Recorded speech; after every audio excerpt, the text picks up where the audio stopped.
So I'm here today on the River Spey, just below the bridge at Craigellachie, and I'm testing out the new Hardy Sintrix Zenith 15-foot 1 rod. What I've decided to do here today is take it down and really put it through its paces with an ultra long and very, very heavy line, which I'm using just at the moment. This line is about 88 feet long, just under 90 foot long, and it is about 7 to 8 grams in weight, so it's a really heavy line, more designed for fishing off a platform with a 16-foot rod, really quite a fast action 16-foot rod. So I thought to myself, I'm going to take it down and I'm going to try it on this Sintrix rod and just see if the Sintrix rod is strong enough and beefy enough to cope with what is, I have to say, a really, really heavy line for a 15-foot rod. The second one here, you can see the blue line is just a standard 55-foot, actually a 9-weight line, a 55-foot Mach 9-weight line. And I want to have a look at today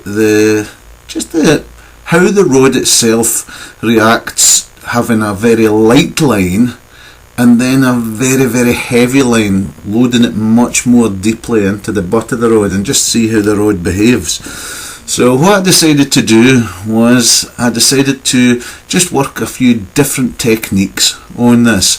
So here's a little double spey. You'll note just on this little double spey that as soon as I begin to move the rod, a little bit of teaching here now, I can't help myself really, but as soon as I begin to move this rod away from the start of the pickup here, it's never going to stop. It never stops, it just carries down, and then when the line loses tension with the anchor, with its grip on the water, I automatically drop the rod just to the left of me. I think we might see just another one of these double spays here again, and I'll tell you the place. It's strained and then drop. You'll see that drop, then the rod is going through a perfect horizontal but never stops until it unloads on the way forward.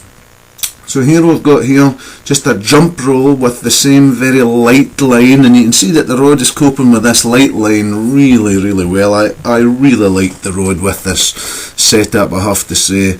It was lovely. Slightly short for most people, I would have thought. Slightly, not short, slightly light for most people. But I have to say I really, really enjoyed using this particular setup myself. Although it did demand a certain amount of skill in your technique.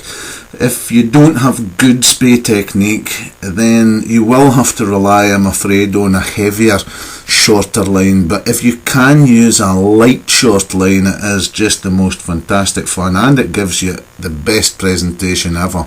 No splashing on the water at all. So basically this was the idea today, was to come down and have a look at how the rod worked with both a very short mid belly line and, did I say short mid belly line?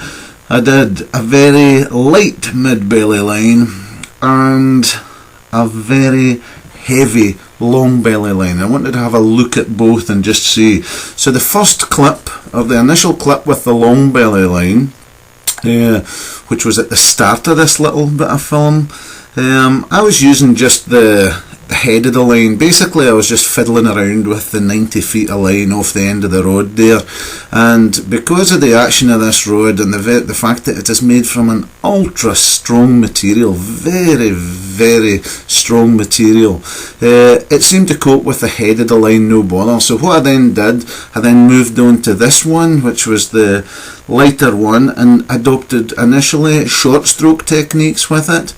I'm now trying a slightly longer stroke technique, just bending that rod a little further into the butt there before I release the energy.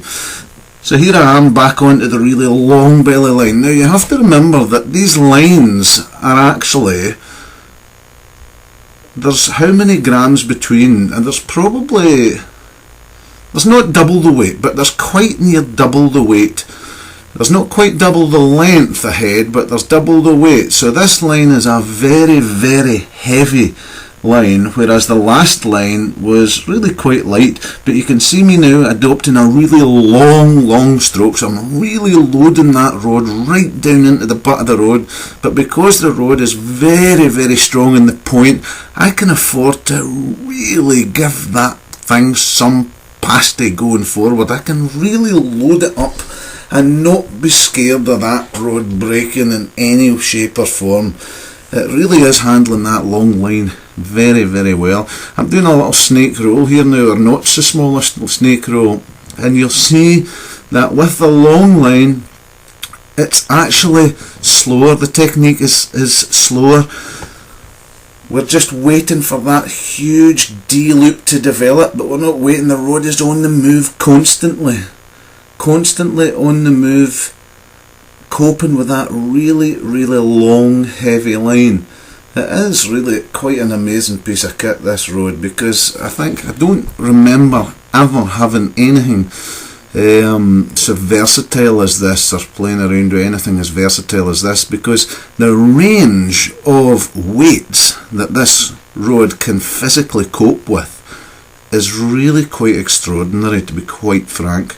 I mean, this one here, I think now I'm now casting, that's the full length of the head, so it's almost 90 feet, and I'm thinking to myself, this rod's just getting wound up with this. It's coping with that 90 feet of line incredibly well, so I'm stripping some more line off the reel here, and I eventually come to a length where I'm casting probably an order of 45 yards, and I have to say the rod is coping with this incredibly heavy line unbelievably well. The shape of the line is still good. Okay, you can see in the video that because it's a very heavy line, the belly of the line wants to get back down onto the water fairly quick, but you have to remember that is a very, very heavy belly, and the remainder of that line is given perfect turnover. So all in all, a really quite incredible piece of kit, this, and certainly one for people who, whether you like short-headed lines or long-headed lines, this will be able to cope with both, no problem at all. A joy to use.